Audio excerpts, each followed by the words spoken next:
In this video, I'd like to talk about crowdsourcing.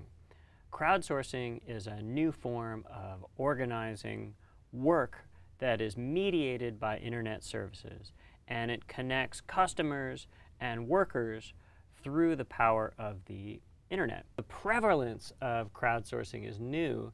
It's an idea that's been around for over a century. As James Surowiecki tells in his book, The Wisdom of the Crowds, in 1907, John Galton asked a large group of farmers to be able to estimate the weight of an ox. Now, what's interesting about this is that no individual farmer guessed the weight exactly. Yet, amazingly, the average of all of the farmers' estimates was extremely close to the weight of that ox. You may have heard other similar examples of being able to guess the number of jelly beans in a jar, or other kinds of crowd estimates of behavior. Sometimes markets and other systems can work in a similar way.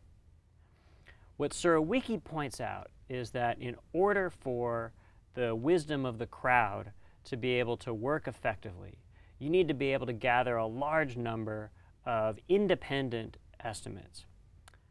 So part of the key of getting the farmers' votes or the jelly bean guessers is that each person guesses without revealing to anybody else what their guess is.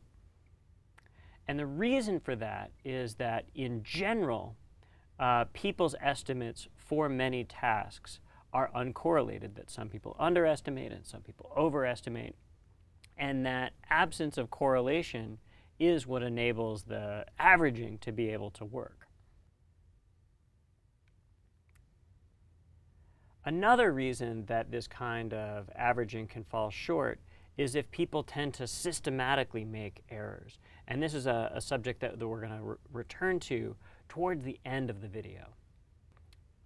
So what we've seen with crowdsourcing, which is a term that comes from Jeff Howe's Wired article back in 2006, is that there's lots of things that distributing small tasks to groups of people who are each independently making estimates or coming up with ideas or doing other kinds of work, that this aggregate of groups of people can be really effective for things like prediction markets on who will be the next president or who's going to win the basketball tournament or things like that. It can be used through systems like Innocentive to be able to solve difficult problems.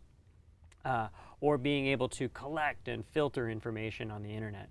This is a lot of the user-generated content that we see. And in many ways, this can be used at democratizing production, enabling a larger number of people to participate in creating than otherwise would be possible. One of the most well-known examples of crowdsourcing is the Amazon platform called Mechanical Turk.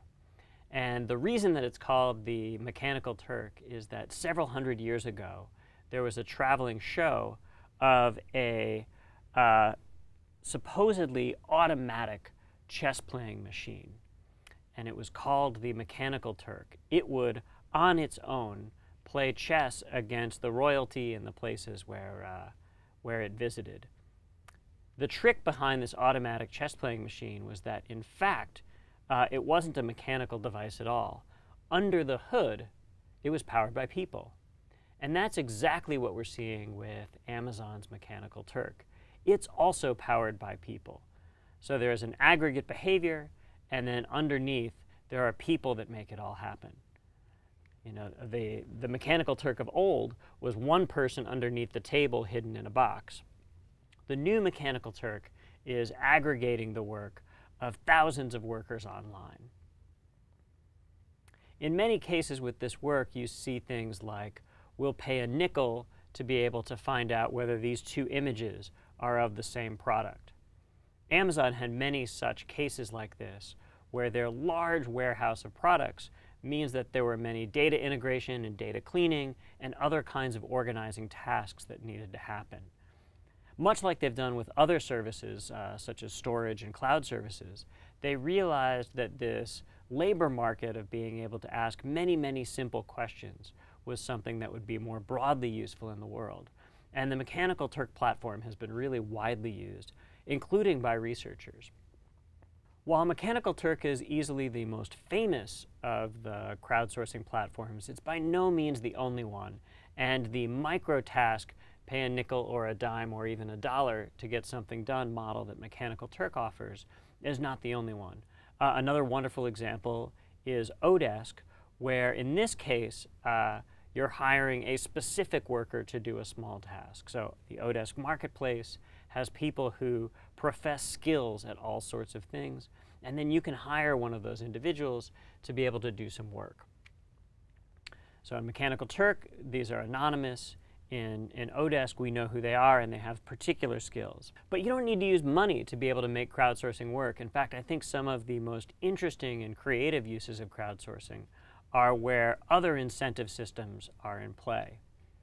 One that you've probably used and may not have even realized that it's a crowdsourcing system is the reCAPTCHA system designed by Luis von Ahn and colleagues.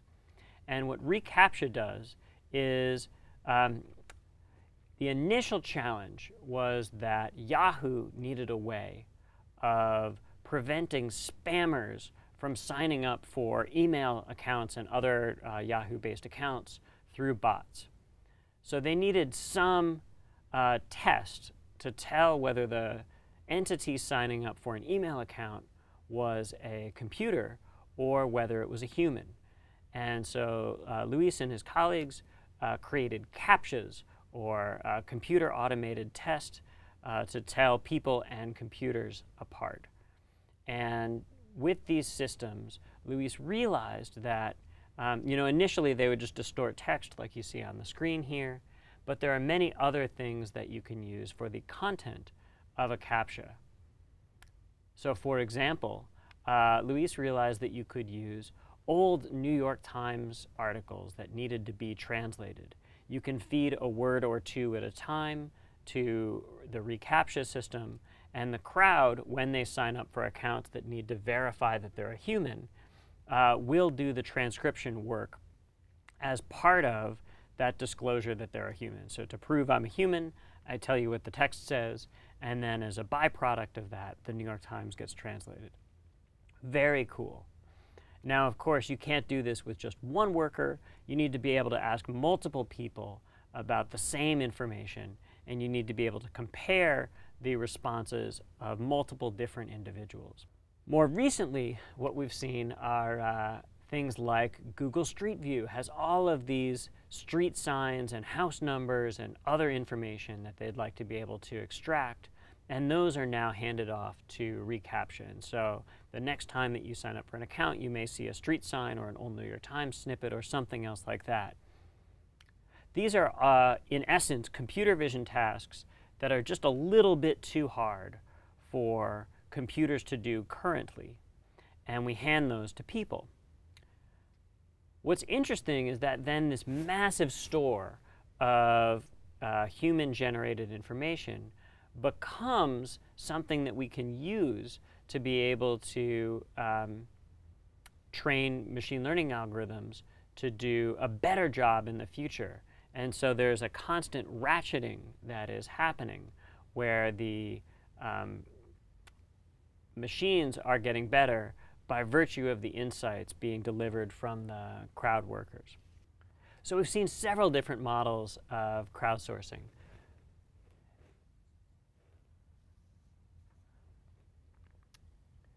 There are crowdsourcing systems that are extremely simple, very, very fast tasks. Others are much more creative. You can think about Kickstarter and Wikipedia and many of these other systems as being examples of more creatively oriented crowd work. Now, also, we've got things that are oriented towards novices. Anybody in the world can, in principle, tell us what the particular CAPTCHA says, or for vision impaired users, we can offer an alternate modality. With the Mechanical Turk tasks, we're offering a nickel.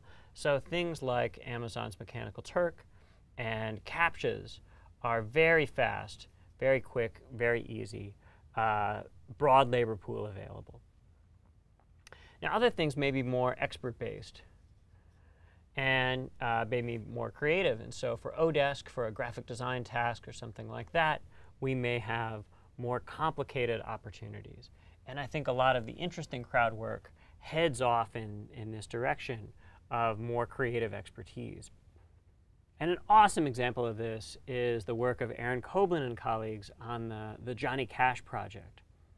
I believe this was Johnny Cash's very last music video. And what he did is that they created an online painting interface, much like a rotoscoping system, where you could paint over individual frames of a music video for Johnny Cash's last song. Different users each contributed individual frames. You can see those along the bottom of the image here. And those were then composed together into a wonderful crowd-created music video. And so this was both a way to create a really cool visual effect.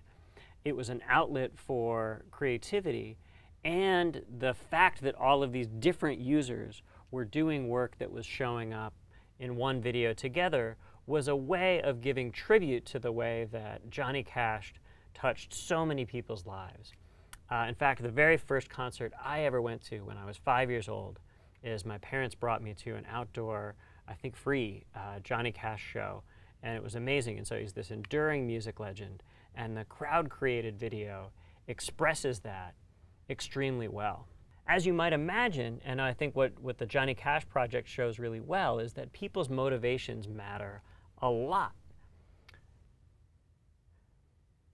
This paper by Chandler and Kapelner shows that when you give people a reason to do their work online, they do much better.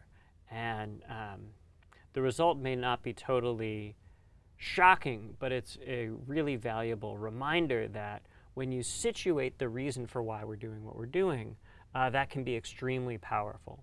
And the example that they show in this paper is one of being able to find tumors in medical images. When crowd workers are told that they're simply locating objects of a certain style, the quality and time on task is much lower than when you tell people, hey, you're going to find tumors and this is making a real difference. And then the workers do a much better job. And so for a variety of reasons, whether it's a creative outlet, a tribute to an artist, the ability to potentially save or improve somebody's health, when workers are motivated and when the motivation is real, the quality of the work is much better. So what we saw with these simple tasks here, like Mechanical Turk and CAPTCHAs, is they're kind of one chunk of task all on their own. For more complicated tasks, for example, here's a paragraph. Can you shorten it or improve the grammar and writing? Well, there's several operations that need to be done. And when online workers are asked to do more complex operations, there's a couple of challenges. As Michael Bernstein and colleagues point out, you've got the eager beaver, somebody who logs on online. They want to show they know what they're doing. And so they'll make lots of edits.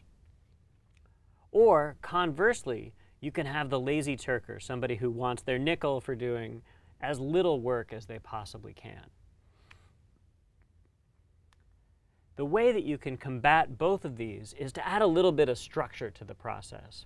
And one of my favorite examples of this kind of structure is Michael Bernstein and colleagues' work on the Find, Fix, Verify design pattern.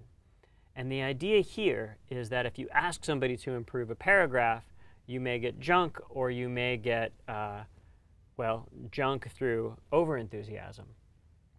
But if you say, hey, locate an area that could benefit from improvement, and then to the next worker you say, here's an area that could benefit from improvement. Could you improve it? And then to the third worker you can ask, here is one version, here is another version. Which two of these versions is better? By separating out the finding, the fixing, and the verification, the quality of work that's done becomes higher. And this is a general purpose pattern that can be used for lots of crowdsourcing tasks. There are, of course, others. And so what I mostly bring this up for is if you think about crowd-created content in your own design work, one way that you can improve the quality of what you get back is by adding a little bit of structure. You know, it's not the case that you can just magically throw any task out to the crowd and get brilliant work back. It just doesn't work that way. In the Johnny Cash project, we saw the structure being added through the rotoscoping tool itself. People didn't have open-ended painting. It was a very specific task. In Michael's work with Find, Fix, Verify, the structure is being enforced procedurally. And both of those can improve the quality of the output. But we shouldn't assume that just because things are going out to the hoi polloi, that the quality of what comes back is no good or anything like that. In fact, as we see with the folded system, crowd workers can actually produce scientific insights that are novel in the entire world. And I love this research project because it illustrates, I think, a couple of important points. Foldit is a system where anybody around the world can use a game-like user interface to be able to specify appropriate protein foldings. So in a way, you're asking crowd workers to do tasks that would normally be required of somebody that's a PhD in the biosciences. Without that kind of training, some other training needs to happen instead. And so our first takeaway from the Foldit system is that crowds can do extremely high-quality work, but you do need to train them up a little bit. And so with the Foldit game, there's a wonderful set of training and levels and other ways of onboarding new users to be able to learn the rules of the game, quite literally. So you learn how proteins can and cannot fold. Another thing that we see with Foldit is that some aspects of this task are both boring and automatable. And in those cases, we have an algorithm that does the local optimization of the folding structure. So users do the high-level parts of the 3D task, and then the computer helps and does the final polishing. And this is an example of what we in the design lab call human and technology teamwork, that by using human intelligence and machine intelligence smartly combined, you can end up with something that is of higher quality than either of the two alone. The last example that I want to show today is the work of Walter Lasecki and colleagues on real-time audio transcription. Currently, to be able to have a class like the classes that I teach at UC San Diego, to have a class like that transcribed requires advance notice and somebody who's trained as a stenographer, and the wages can be several $100s an hour. And what that enables is that students who need the aid of captioning or transcription because of limited hearing can now participate in classes. And so this is great. However, the burden of being able to do this means that it can only be deployed in particularly high-value situations. If audio transcription were easier and lower cost and more on demand, then we could open up more and more of the world to the hearing impaired. And this is what Walter and his colleagues worked on, is by farming out the transcription task to the crowd, we're able to, for a much lower cost, get something of comparable quality much more quickly and in an on-demand way.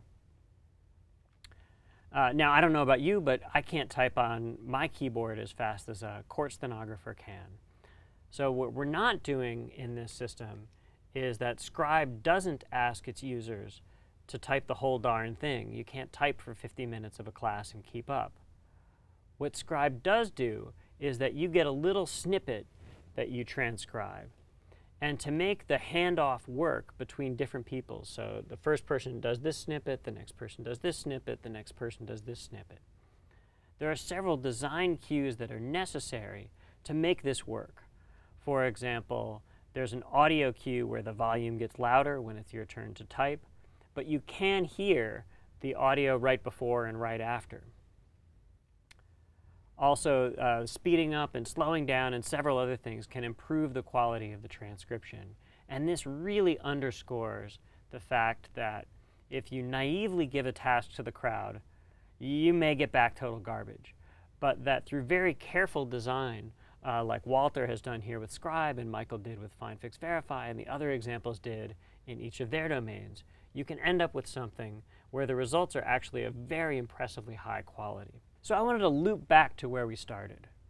If we think back to John Galton's ox, the magic of the crowd-generated guess was that the average produced something that was better than every single individual guesser. It doesn't always work that well, but when the errors are uniformly distributed, the central tendency comes out and reveals the correct result. But let's think about this from an individual guesser's perspective. We know that an individual guesser is likely to be biased, but it's hard to know a priori in which direction. So if I'd like to know how much the ox weighs or how many jelly beans there are in the jar, my guess is unlikely to be all that good. Ed Vool and his colleague Hal Pashler here at UC San Diego figured out something very clever. What they realized is that if you take an individual guesser and you say, now assume your guess is wrong, in that case, what we can do is you can ask that guesser to make a second guess.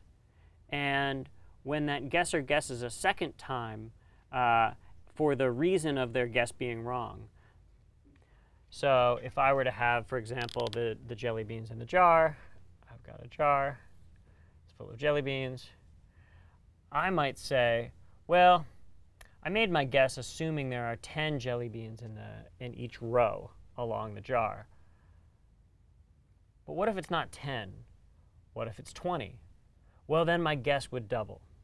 And then you can ask me to do the same thing. Say, assume your second guess is wrong. What might be a reason for that? And make a third guess. And when you average together all three of these guesses, in many domains, you can end up with a mean of those three covers about half of the distance between an individual guesser's error and the crowd in the middle. So if we have,